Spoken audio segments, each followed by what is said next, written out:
so they can identify a player. They can identify why she's attracted to this one guy. Why she cannot get her mind off this one guy who's treats her like shit, you know, who doesn't call her after a date, who, you know, probably seeing other women, but yet her heart throbs every time she thinks of him, you know. And I've had that. I've had girlfriends who've had that, and it's because they know how to push a button. They know what triggers attraction. It's with their confidence and even a certain cockiness. It's being hot and cold. It's pushing her close, pulling her away, keeping her on a string all the time, which I think is not nice. It's nasty to do, you know. But it works. It works. I mean, the takeaways. Takeaways are awful. I hate takeaways. I'm gonna blog about that, you know.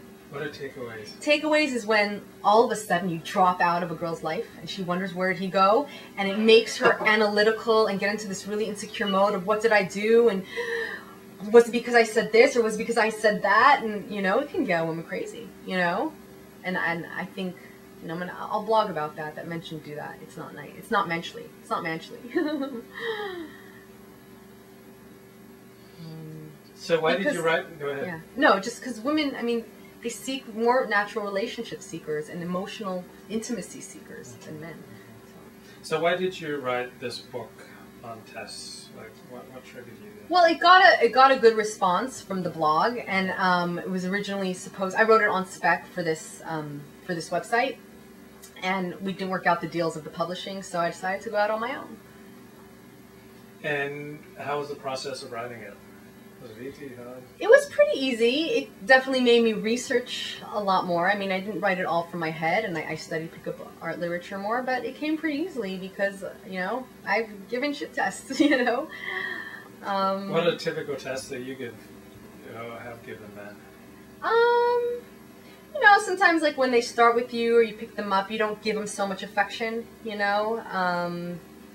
Or you'll say things like, you know, if he says, "Hey, come over, stop in before we go out." Oh, you know, oh, you want me to come over so soon, or something like that. You know, testing his intentions. Does he only want to sleep with me? Does he, you know, and testing how comfortable he is with the prospect of discussing that, you know.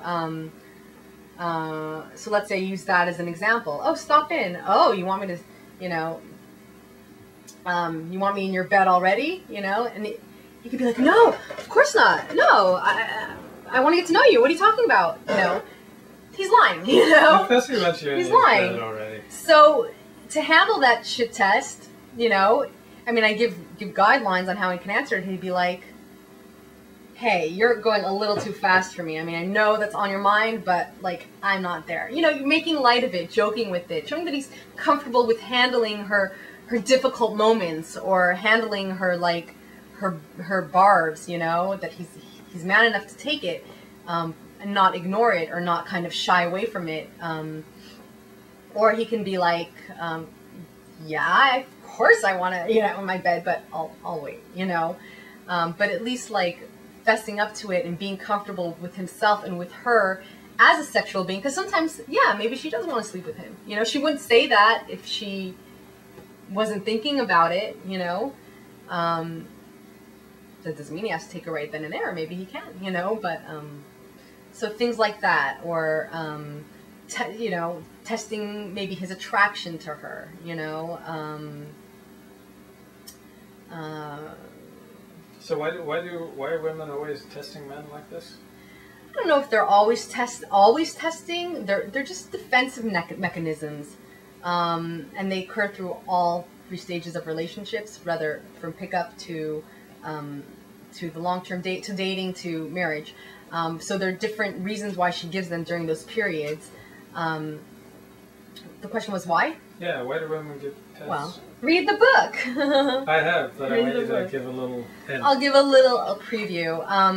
One thing, in the beginning, it's a protective mechanism. Not only from the guy she likes to make sure, like, he's, let's say, not a player, but also in the beginning, it's just to weed out the weak men, the pussies, you know, just to to make sure he can get someone who can stand his ground with her, who can handle her, both when she's fabulous and beautiful and pretty, and when she's kind of like a little bitchy, you know. So it's her test to see if a guy can handle her. It raises the conversation into something interesting rather than, women like entertainment. Women like to be amused by a guy. So is he on her level to amuse her and to kind of like kid around with her? It makes conversation more exciting. And a lot of times she's seeking courtship. She's making herself difficult so the guy will go after her, not necessarily so it could be in a backhanded way, but she's setting up a challenge for him. Because women, they really want to be courted.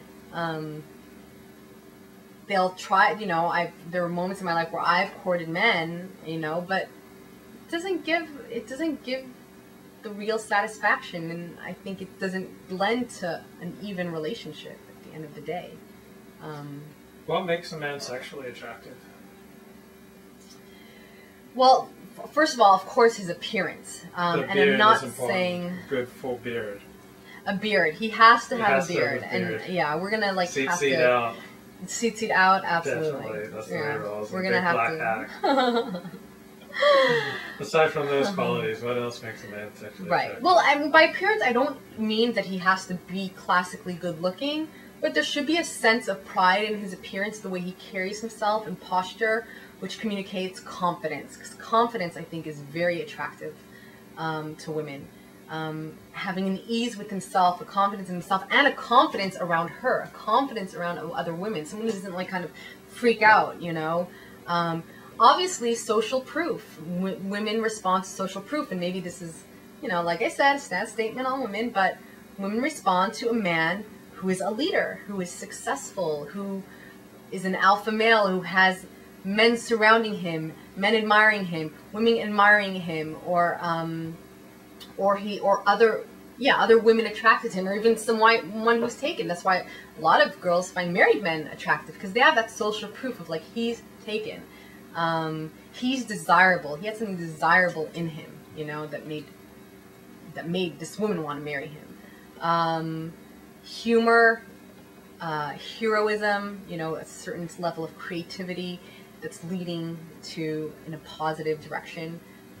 Whether it's that's why musicians or directors or producers, have a certain sexiness, let's say, especially to actors, or artists, who are in the midst of creation that they're passionate about, and that, makes money too. Those are some of the qualities. A man who is direct. Directness comes from confidence. He says what he thinks. He's not afraid of people's opinions. What are the best ways that men should respond when they're getting tested? Well, I think the number one thing a man shouldn't do is freak out. There are different ways he could respond, but I want people to buy the book. Okay. But the number one thing I do teach is that men shouldn't freak out. That means like kind of, shudder and say to themselves, oh my God, she's such a bitch, because freaking out, it's better to ignore it, but just maintain your frame. And the pickup artists talk about maintaining your frame, which is not letting her throw you off or rock your world, because when you freak out, it means you're not so confident because you can't take challenge. It means you probably don't have so much experience with women, because if you have experience with women, you know that these are coming to you.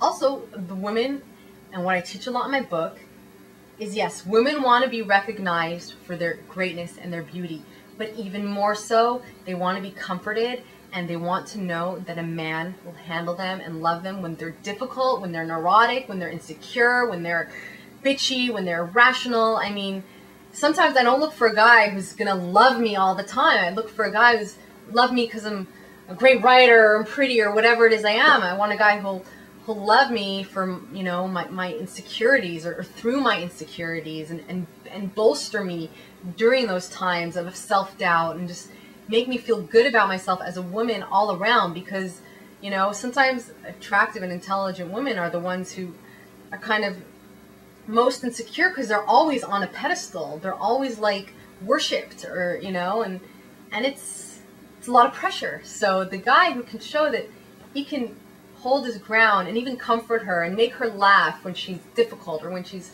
not